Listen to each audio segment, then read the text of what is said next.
আসসালামু আলাইকুম দর্শক মণ্ডলী, দেখুন আমি পিঠা নিয়ে কোথায় চলে আসছি। আমাদের ছোট্ট বাগানে পিঠা খেতে আসছি আজকে বাগানে। আসলে সকালে পিঠা বানাইছি, কিন্তু তাড়াতাড়ি বাগানে আসতে হবে, কাজ বাসায় পিঠা খাইতে গেলে টাইম লাগবে, তাই ঝটপট কয়েকটা বানিয়ে চলে আসছি বাগানে। বাগানের অবস্থা খুবই করুণ, সব গাছপালা মরে গিয়েছে, তাই না পাপা? তাই না? যখন মন ভালো আছে, মন ভালো আছে। হ্যাঁ, এই দেখো, এখানে আমাদের পালং শাক, এখানে আছে আমাদের ধনিয়া পাতা। আমি ভাপা পিঠা খাই আর কথা বলি। এদিকে আমরা লাগিয়েছি, এটা হচ্ছে পেঁয়াজ, তাই না? এপাশে পেঁয়াজ, এগুলো পাতাকপি। এর আগে একদিন দেখিয়েছিলাম যে আমরা এখানে পাতাকপি লাগিয়েছি। এদিকেও পেঁয়াজ আছে,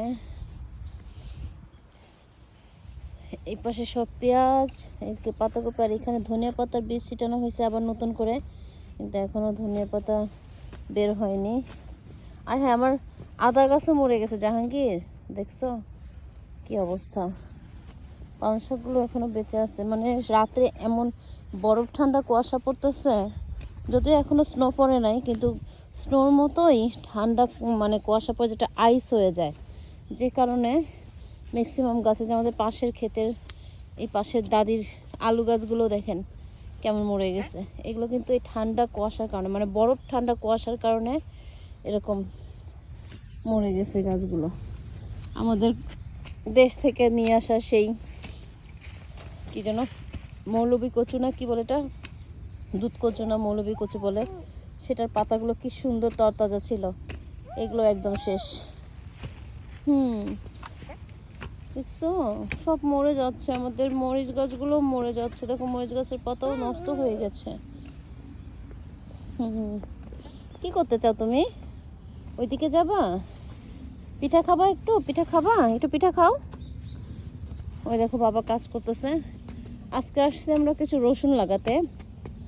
আমরা আর কি আশেপাশের সব অভিজ্ঞ জাপানি কৃষকদের কাছ থেকে জানতে পারছি যে মাটির নিচে যে সবজিগুলো বা ভেজিটেবলগুলো হয়, সেগুলো নাকি এই শীতে লাগালে ওগুলো সাধারণত মরে না, নষ্ট হয় না, কারণ বীজটা তো মাটির নিচে থাকে। যেমন আলু, গাজর, তারপরে হচ্ছে মূলা, পেঁয়াজ, রসুন, এই টাইপের হচ্ছে শাকসবজি এই শীতে চাষ করা যাবে, মানে গ্রোথ বেশি না হলেও মরবে না আর কি, ভিতরে মাটির নিচে থাকবে।